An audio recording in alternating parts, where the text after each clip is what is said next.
Yeah, mga mati, magandang araw. Sa ngayon, ang oras ay alas 7 ng umaga, mga mati.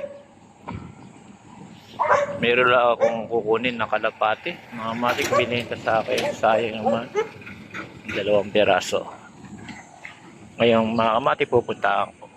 Tara, puntahan natin, mga mati.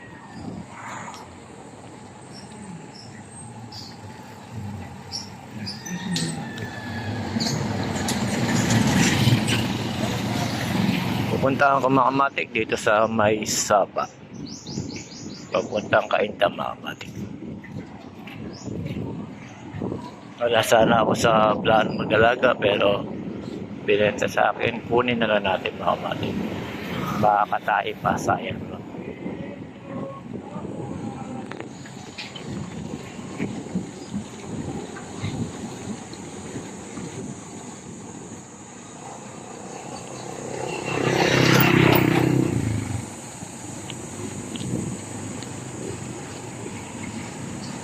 So ngayon, mga matik, may ginagawa ako.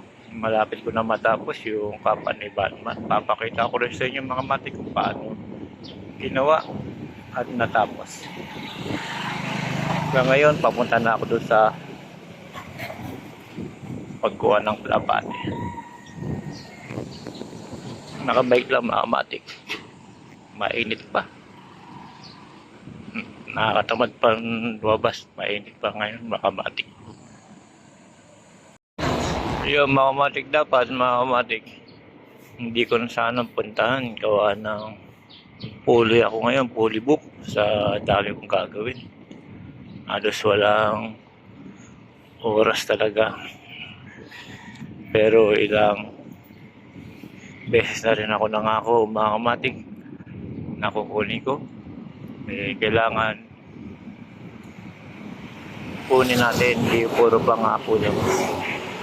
Pag nangako ka, mga kamatik, kailangan gawin mo, mga kamatik, para hindi masayo isang tao. Yan, mga kamatik, ganda ng bulaklak.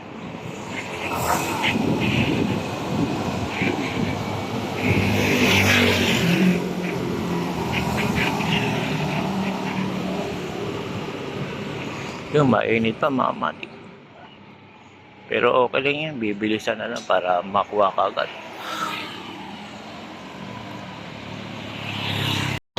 Yung mga matik, habang nagbabiyahe tayo, mga kamatik, kukwentuhan ko kayo noon na nagkalapati ako. Nagsimula sa 10 piraso, umabot ako ng 250 na kalapati. Ang alaga ko noon, mga kamatik, ay tinatawag na netoy. Yung netoy, maliit yung ilong, mga kamatik. Dalawang klase kasi yan, mga kamatik. Yung mahaba ang tuka, tapos sakto lang ilong, ang tawag doon, kellier. Ngayon, mga kamatik, nag-alaga ko ng netoy. Ang netoy naman ay puro babae yung alaga ko, 10 peraso. Tapos,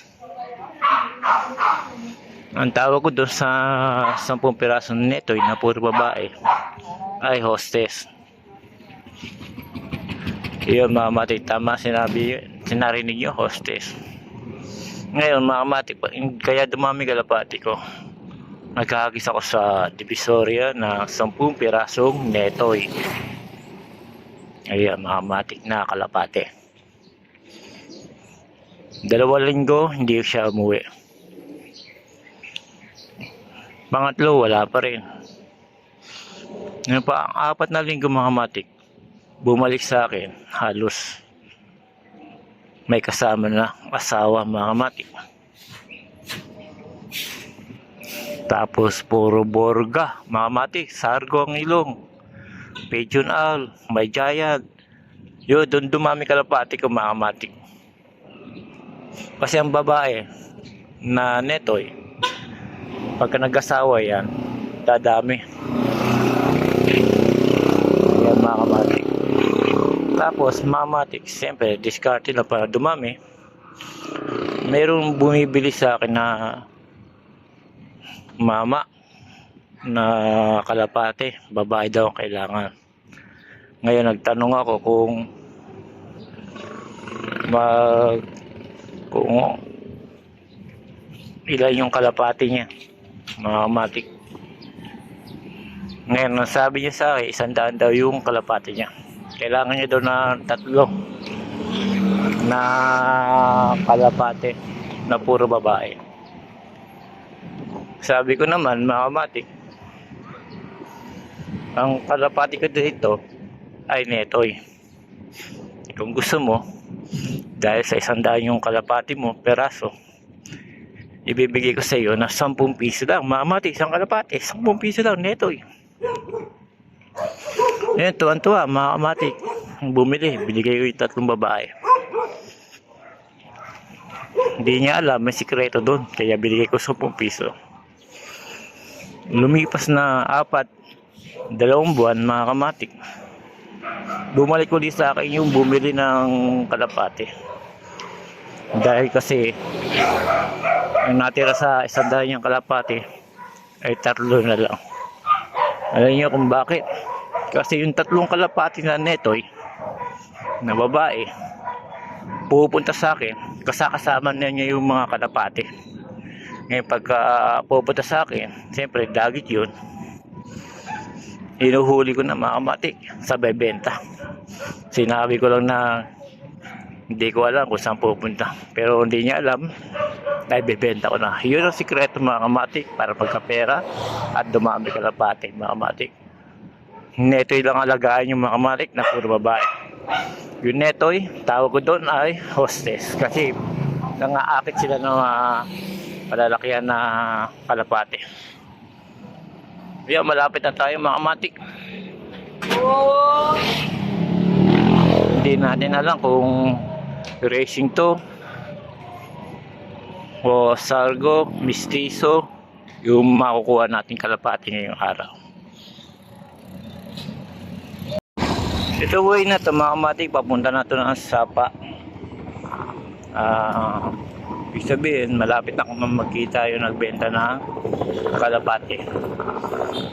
Sa pinadala niyang picture, parang mistiso yung kalapate. Paano malalaman yung mistiso, mga kamatik? Kaya yung sakto yung ilong niya, tatawag na mistiso. Pagka maliit yung ilong, netoy. Pagka mahaba ang tuka at maliit din yung ilong, kellier. Kung malaki naman ang ilong, tatawag na sargo. Pagka sobrang laki, borka naman, mga kamatik. Kung maliit ang tuka, tatawag doon ay pigeon owl, mga kamatik. Parang loro siya. Yan, mga kamatik, malapit na.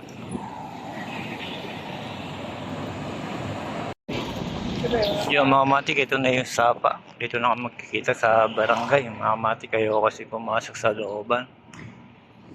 Ayan.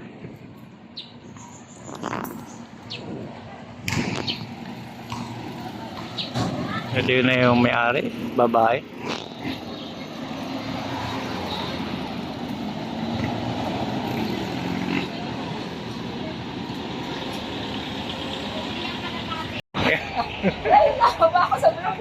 Yan, mga kamatik, sa kanya ako kinuha. Okay, salamat. Ito, mga kamatik, oh. Isang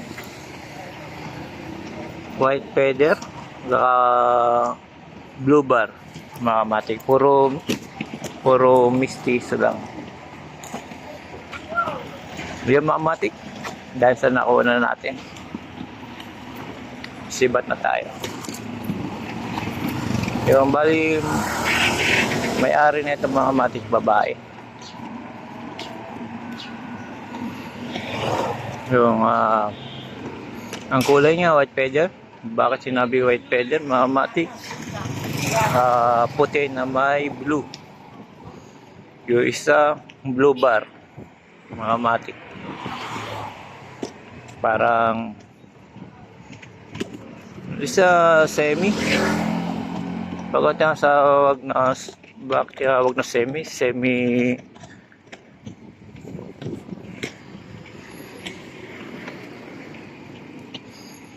Yan. Dito naman na tayo. Semi racing lang siya, mga kamatik. Kasi nangako ako sa kanya, ilang pangako na, mga kamatik. Yeah. Racing yung blue bar.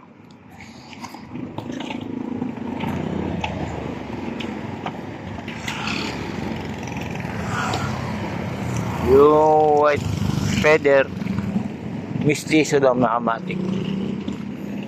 Mistiso at semi racing yung nakuha natin. Ngayon, mga kamatik, pauwi na ako dahil sa nakuha na natin yung kalapate.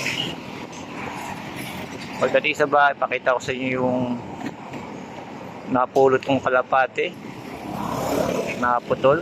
Tapos bumili ako ng isa para may kasama hanggang sa ng itlog.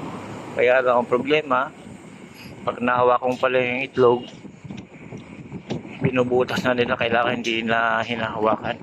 Iba ang klase kalapati ngayon.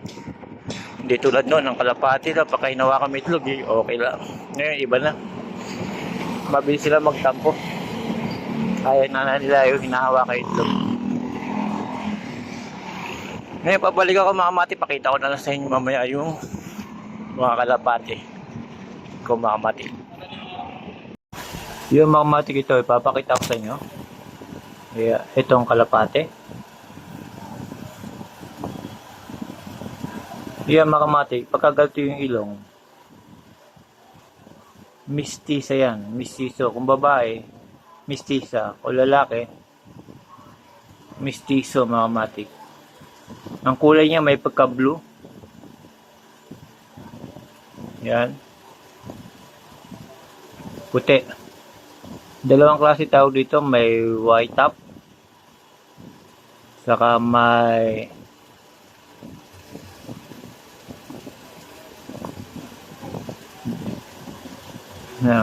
blue feather.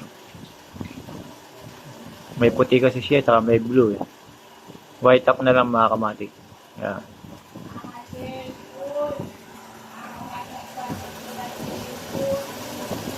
Ayan, mga kamatik, ito na yung isa.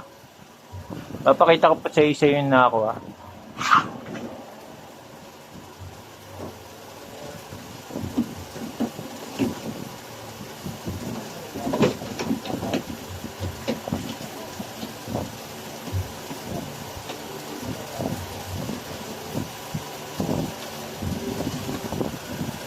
Ito, mga kamatik, blue bar. Racing siya, mga kamatik. Medyo tingin ko dito babae. Ayan. Yang pagkaganyan ng ilong, racing yan.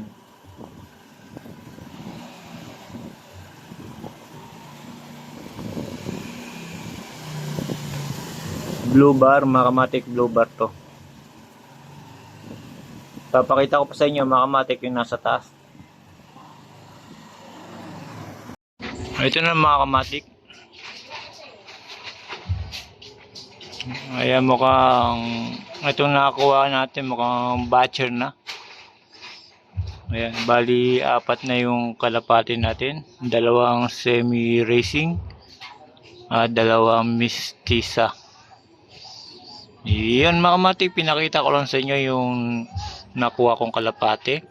Saka yung tip na gusto nyo dumami kalapate nyo, alaga ka lang ng 10 kalapate na netoy. Pag na-batcher na, agis mo dun sa maraming kalapate. Ilang araw, hindi babalik. Pagdating ng 3 linggo, babalik niya, puro may asawa na. Hindi mo, mga kamatik, hanggang dito na lang. Salamat.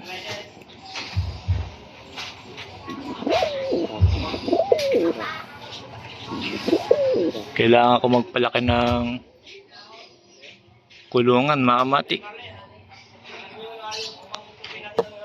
Salamat mga kamatik.